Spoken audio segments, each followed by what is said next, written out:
So Spider-Man's a pretty popular character or something. I don't freaking know. Spider-Man is everywhere in pop culture. From the moment you are born, you know who Spider-Man is. I mean, he's literally everywhere. He's got his own movies, video games, TV shows, movies, video games, TV shows, a cereal, animated movies, porn. I mean, there's like 50 different dudes that play him in the movies alone. So today I was bored and I decided that I'm going to review every single Spider-Man movie ever made. And not just the Spider-Man movies, I'm also going to review those crappy Sony movies. Like Morbius, he's got like, I don't know, I think he's got like skin cancer, he turns into like a rat or something. I don't freaking know. Well, anyway, we're just going to kick it off. In May 2002, we got Spider-Man, starring Tobey McMuffin, Willem Dafoe, Kirsten Dunst, and James Fratboy. Now, I am actually going to say I've seen this movie many, many times. It's actually one of my favorite movies of all time, not even one of my favorite superhero movies, just one of my favorite movies in general. I think this is a perfect superhero movie. It's a little cheesy, a little dated at times, but I think this is a really good film. Like, this movie goes harder than getting back shots from the Green Goblin. Like, it's that good. And like I was saying earlier, you could definitely tell this movie is dated, particularly with the casting, where all the high schoolers are played by people in their 30s. And this movie started off so many things in the superhero genre that people have tried to copy or parody so many times over the years, such as the upside down kiss, which is arguably one of the most iconic scenes in any comic book movie ever made. It's definitely not iconic for any other reason. Oh my god. Anyway, moving on to Spider-Man 2, which was released in June 2004, and I'm going to say it right now, this is my favorite movie of all time, so this review might be a little biased. Ever since its release, Spider-Man 2 has been considered by many people to be one of the greatest comic book movies of all time, and I think it's generally just an amazing movie, and there's really nothing really funny I can make fun about it because it's literally that amazing of a movie. And I would also say that Alfred Molina as Dr. Octopus is one of the most genius comic book villain castings of all time, and probably the most sexy. I mean, oh my god, look, all those tentacles and none inside me. Anyway, next is Spider-Man 3, which was released in May 2007. And I know what you all are gonna say, Bradley, Spider-Man 3 is a bad movie. Even Sam Raimi doesn't like it. That's why they didn't do Spider-Man 4. It's a bad movie. Venom sucks. Dancing Tobey Maguire. Shut up! I don't care what the critics say, I don't care what the fans say, this movie is freaking awesome. I saw Spider-Man 3 in theaters in 2007, and ever since then, I've been a massive fan of this movie. I like it, honestly, I like this movie more than the first one. I think this is an awesome movie. Yeah, it's got some cheesy moments. Like, you're gonna sit here and tell me that you don't get any enjoyment out of seeing school shooter Peter Parker. Like, come on, this is peak cinema. And let's not forget, this movie gave us Bryce Dallas Howard as Gwen Stacy. Oh my god, I wish I was her. Next, we are moving on to The Amazing Spider-Man, which was released in July 2012, directed by Mark Webb, starring Andrew Garfunkel. Now, I will say, I actually really enjoyed this movie. Now, I will say, this is one of those movies that I have grown to love over time. When I first saw the first looks of this movie and what the costume was going to be, I absolutely hated it because I was a Sam Raimi Spider-Man fanboy. I love that costume. And when I saw this, I literally wanted to claw my eyes out. But again, over time, I've actually grown to really like this movie, and the costume doesn't really bother me that much anymore, and I'd say The Amazing Spider-Man is a decent Spider-Man movie. Not one of the best, but not one of the worst either. But not like this piece of crap! Actually, I'm just joking. I might get some hate for this, but I don't think The Amazing Spider-Man 2 is all that bad. Sure, this movie's got some goofy stuff in it, particularly with the villains not being all that strong, but Peter Parker and Gwen Stacy's relationship is so well done. Andrew Gonorrhea and Emma Stoner played these characters so well, and you gotta give them credit for that. They are literally the heart and soul of this movie. And the fact that Sony canceled The Amazing Spider-Man 3 literally made me want to smack my head harder on the ground than Gwen Stacy. But instead of The Amazing Spider-Man 3, Sony and Marvel Studios made a deal where they allowed Spider-Man to be in the Marvel Cinematic Universe. And then in July 2017, we got Spider-Man Homecoming, which I think is a pretty decent Spider-Man movie.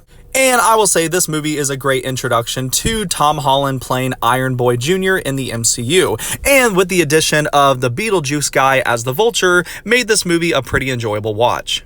But I can't say the same thing about this piece of crap. And I am not joking about this time. Spider-Man Far From Home is so bad, it makes me want to spend the entire week with my uncle who's not allowed around me anymore.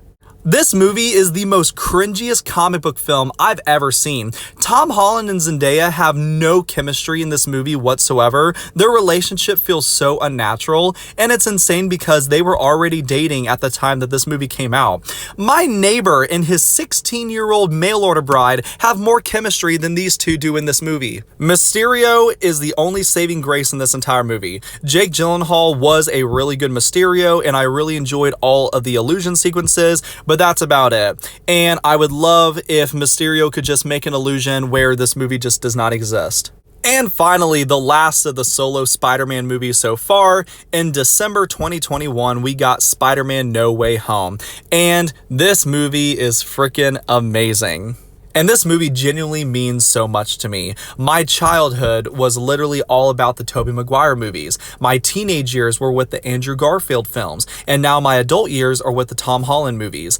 And it just felt like this movie was the three eras of my life so far, all crammed together, colliding in just one beautiful package. And it's kind of sad because the last year I've been noticing that a lot of people on social media, especially like Twitter, are trying to claim that this movie is not that great and it's not that special because of the nostalgia argument. They're always like, oh, it's nostalgia. This movie's just a bunch of nostalgia bait. You guys only like it because of nostalgia.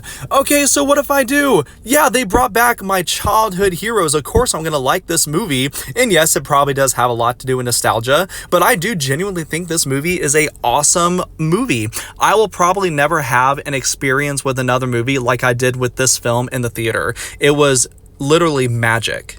But after Tom Holland was brought into the MCU and Spider-Man is now over there, Sony still had the rights to a bunch of the Spider-Man supporting characters and villains, and they wanted to capitalize on the rest of their investment and make some movies based on these supporting Spider-Man characters. And the first of these films was Venom, which was released in October of 2018. And I will say that the first Venom movie is pretty enjoyable. It's not an amazing comic book movie, but I don't think it's bad either. It reminds me a lot of the 2000s like Marvel movies where they were like very basic storylines. They didn't have very like high stakes. They weren't trying to be these incredible like Oscar worthy movies. And I just feel like this movie is just, you know, it's just a good time. And let's not forget that this movie also introduced one of the best Marvel characters of all time. Oh my God. But then in 3 years later, in October 2021, we got Venom: Let There Be Carnage. And this movie sucks harder than Drake does behind closed doors. This movie could have been so freaking amazing. I was so hyped for this movie because Venom and Carnage are two of my favorite comic book characters of all time.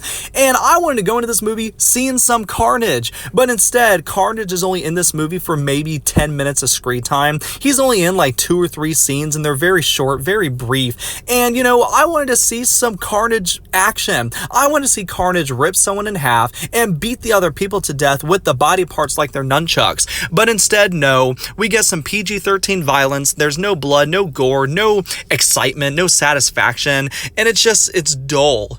And Carnage isn't even really that evil in this movie. Bro's entire plan is he just wants to break his girlfriend out of prison so they can get married. And then Venom shows up at the church and just fights Carnage and defeats him in like 5 minutes and then just eats him. It's just like, come on, what are we doing? Sony wanted to continue their non-Spider-Man universe in April 2022 with Morbius. This movie had a pretty troubled production. The original release date for this movie was July 2020, but it kept getting delayed because of COVID and then all that stuff, and it finally got released 2 years later in 2022. Now, I am going to say this, and you might hate me or you might agree, but I don't actually think this movie is that terrible.